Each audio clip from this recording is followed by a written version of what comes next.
Janmashtami. Meaning क्या है उस फेस्टिवल का? हम किसका जन्म सेलिब्रेट कर रहे हैं? श्री कृष्ण का जन्म सेलिब्रेट कर रहे हैं। श्री कृष्ण का जन्म मतलब सत्युग की शुरुआत। Shri Krishna will be born, that is Janmashtami. तो वो जन्माष्टमी अब एक दिन की जन्माष्टमी नहीं होगी।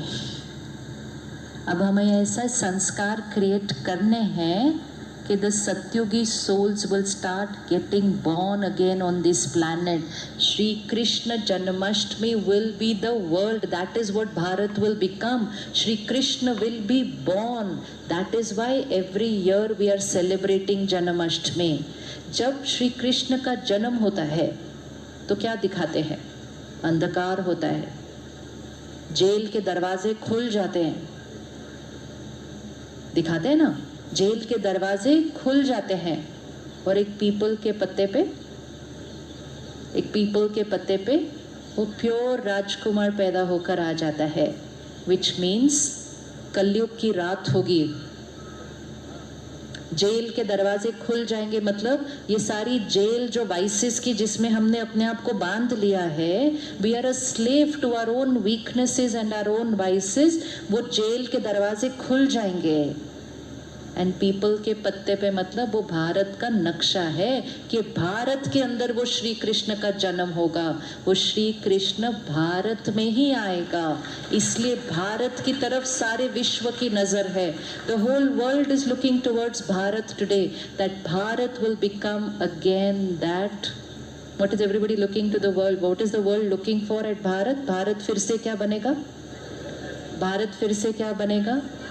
भारत फिर से वो विश्व गुरु बनेगा, भारत फिर से वो सत्युग बनेगा। तो श्री कृष्ण को दिखाते हैं, श्री कृष्ण को बड़े प्यार से दिखाते हैं कि वो मटकी तोड़कर मक्खन खाता है। कभी सोचो, इतना प्यारा बच्चा है, वो अगर किसी से मक्खन मांगे तो सारे मक्खन उसको कोई दे देगा, वो इतना प्यारा है। तो इतने प्यारे बच्चे को मटकी तोड़कर मक्खन खाने की क्या जरूरत है? ऐसे क्यों नहीं खा सकता?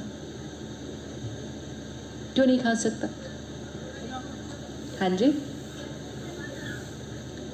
इन सब बातों का एक मीनिंग होता है।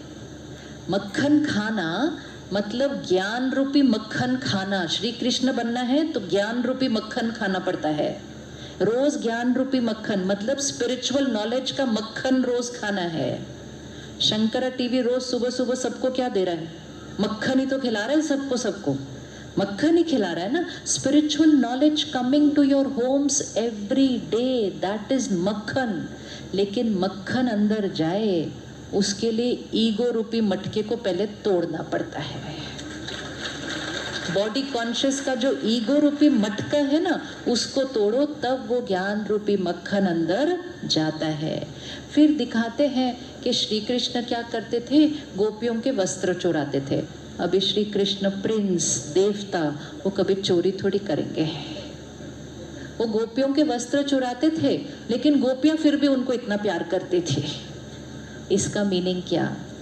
जब परमात्मा आते हैं सत्युग बनाने के लिए, तो परमात्मा पहले हमारा ये बॉडी कॉन्शियसनेस का वस्त्र चुरा लेते हैं। मतलब अहंकार, मैं ये हूँ, मैं, ये जो बॉडी कॉन्शियसनेस है, ये बॉडी का जो वस्त्र है, उसको परमात्मा चुरा लेते हैं और हमें याद दिलाते हैं, तुम ये वस्त्र नहीं हो, तुम एक प्योर डिवाइन आत्मा हो।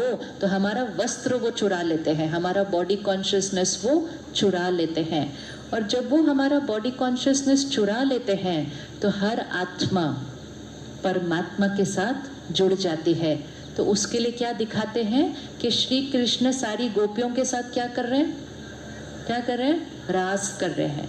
And every Gopi is feeling कि श्री कृष्ण मेरे साथ ही रास कर रहे हैं, विच मीन्स परमात्मा हर एक आत्मा के साथ, क्योंकि बॉडी कॉन्शियसनेस का ईगो उतर गया ना। आज क्या होता है, कभी कभी हम भगवान को याद करने बैठते हैं। किस किस का ये एक्सपीरियंस है? I sit to pray, I sit to remember God, but when I am praying my mind starts going here and there and there and there. वो इसलिए होता है क्योंकि पहले तो हम अपने आप को ही नहीं पहचानते, तो परमात्मा से कैसे कनेक्ट करेंगे।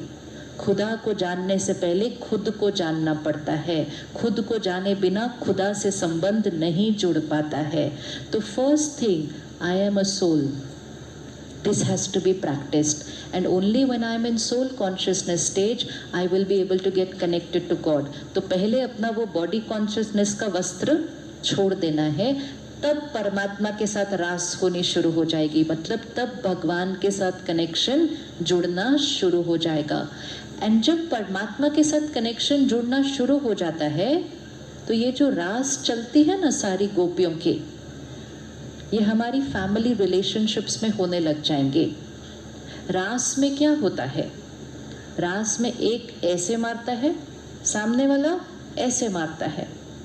कई बार दो डंडे भी होते हैं ना, हर एक के हाथ में एक डंडा होता है, एक डंडा ऐसे मारता है, दूसरा डंडा ऐसे मारता है। परमात्मा कहते हैं ये है संस्कारों की रास, विच मीन्स मेरी नेचर अलग, इनकी नेचर अलग, बट इनकी नेचर को देखकर मुझे अपनी नेचर को एडजस्ट करना है। Adjusting and accepting and accommodating with everybody's nature. जब एक एक डंडा हर एक के हाथ में हो, अगर हम एडजस्ट करके चलते हैं तो वो एक बहुत ब्यूटीफुल डांस फॉर्म हो जाता है। अगर हम अपना ही संस्कार सिर्फ ऐसे करेंगे तो वो युद्ध का मैदान हो जाएगा वही, और वही युद्ध का मैदान आज हो चुका है घर के अंदर। नहीं मैं राइट हूँ, वो कहेंगे नहीं मैं राइट हूँ। तो अगर हम परमात्मा के साथ कनेक्टेड होते हैं, आत्मा रूपी बैटरी क्या हो जाती है, प्योर हो जाती है, तो एक दूसरे के संस्कारों के साथ रास करना बहुत इजी हो जाता है। तो वो सिर्फ एक फिजिकल डांस फॉर्म नहीं है, वो है संस्कारों की रास, कि हमारे संस्कार एक दूसरे के साथ क्या होने लग जाएंगे, मिलने लग जाएंगे। वो संस्कारों की रास दिखाते हैं। फिर श्री कृष्ण को क्या दिखाते हैं, शेषनाग के ऊपर खड़ा हुआ दिखाते हैं। सामने देखी ना इतनी सुंदर मूर्ति, उसका मीनिंग क्या है उसका। अब छोटा सा बच्चा है, वो शेषनाग के ऊपर कैसे खड़ा हो जाएगा।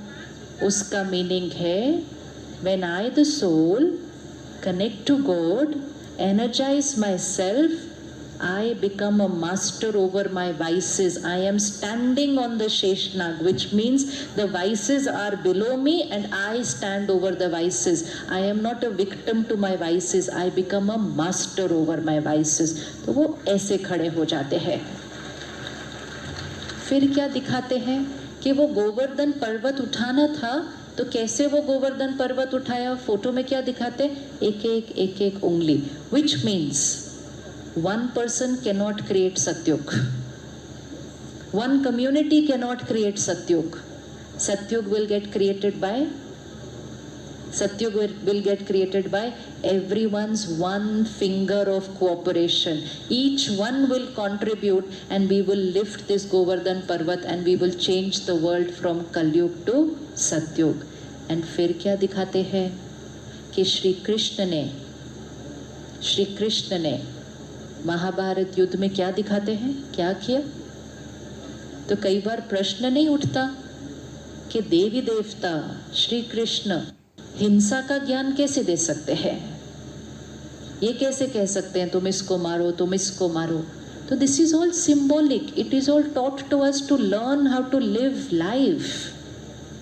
तो परमात्मा आकर हमको सिखाते हैं कि हमारी अपनी वीकनेसेस, जिनके साथ हमारी बड़ी अटैचमेंट हो गई है, उनको हमें एक एक करके क्या करना है, ख़त्म करना है। और जब हम उसको ख़त्म करेंगे, जहाँ वो युद्ध चलता है उसको कुरुक्षेत्र कहते हैं। कुरुक्षेत्र मतलब ये कर्म क्षेत्र जो हमारा है, हमें इस कर्म क्षेत्र में रहते हुए अपने एक एक विकार को ख़त्म करना है। और इस एक एक विकार को ख़त्म करने के लिए परमात्मा हमारे साथ है, हम अकेले नहीं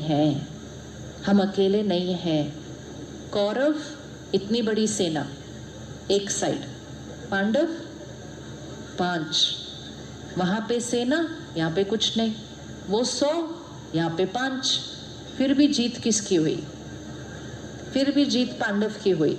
क्यों पांडवों की जीत हुई, क्योंकि क्योंकि पांडवों के साथ जीत उनकी होगी, उस आत्मा की होगी जिसका कनेक्शन परमात्मा के साथ जुड़ा हुआ होगा। फिर सारी दुनिया एक तरफ, हम अकेले एक तरफ, हमारा कनेक्शन भगवान के साथ होगा तो जीत हमारी होनी ही होनी है। ये निश्चित है, निश्चित है। दुर्योधन को पूछा गया था, दुर्योधन को पूछा गया था कि आपको सेना चाहिए या श्री कृष्ण चाहिए। उसको चॉइस दिया था, सेना चाहिए या श्री कृष्ण चाहिए। तो दुर्योधन ने सोचा श्री कृष्ण को लेकर मैं क्या करूं, उसको तो लड़ना भी अलाउड नहीं है युद्ध में, इससे अच्छा तो मैं किसको ले लूं।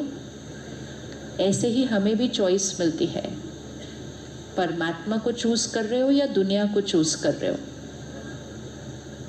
मतलब सेना को चूज कर रहे हो या एक भगवान को चूज कर रहे हो, चॉइस मिलती है। जब एक भगवान को चूज कर लिया तो सारी दुनिया के साथ सुंदर रिश्ता बन जाएगा। लेकिन परमात्मा को चूज नहीं किया, दुनिया को चूज किया, तो ना परमात्मा के साथ रिश्ता बना, ना दुनिया के साथ अच्छा रिश्ता आज बन रहा है, ना अपने आप के साथ रिश्ता अच्छा है। तो एक रिश्ता आज शुरू करना है कि मुझ आत्मा का परमात्मा के साथ रिश्ता। इस साल हमें जन्माष्टमी सिर्फ मनानी नहीं है। We are not only going to celebrate it like a festival. We are going to inculcate those Satyugi sanskars so that we will create the Satyugi sansar back in Bharat. Bharat has to become what Bharat was. वो ऐसा देश जहाँ, क्या गायन है भारत देश के लिए, शेर और बकरी एक घाट पर पानी पीते थे, वो भारत की संस्कृति है। विच मीन्स हम सारे कैसे रहते थे, यूनाइटेड, प्योर। वो स्वर्ग हम सबको मिलकर ला